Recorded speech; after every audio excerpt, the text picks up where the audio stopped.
তো নমস্কার বন্ধুরা, চলে আসলাম আস্তলনগর। দেখতে পাচ্ছ হরিচাঁদ গুরিচাঁদের পুজোর উপলক্ষে ভোজ রান্না করা হচ্ছে। দেখতে পাচ্ছ লাইন ধরে একটা ঘ্যাট আছে, ভাত আছে, ডাল আছে, বিভিন্ন ধরনের খাবার বানানো হচ্ছে। তো এটা প্রত্যেক বছরই হয়। তো এখানে আসলাম তোমাদেরকে দেখাতে। তো এরপরে আরও আছে, সেটা তোমাদেরকে দেখাবো। দেখতেই পাচ্ছ লাইন ধরে ভাত, ডাল, ঘ্যাট, বিভিন্ন ধরনের খাবার।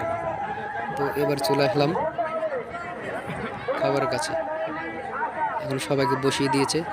তো এবার প্রসাদ বিতরণ করা হচ্ছে।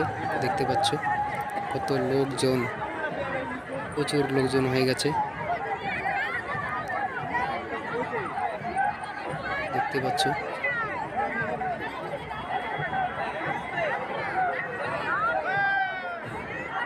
সব ছেলে মেয়েরা খাবার দিচ্ছে। এরা যদি ভিডিওটি ভালো লাগে অবশ্যই লাইক, শেয়ার, কমেন্ট করবেন আর সাবস্ক্রাইব করে দেবেন।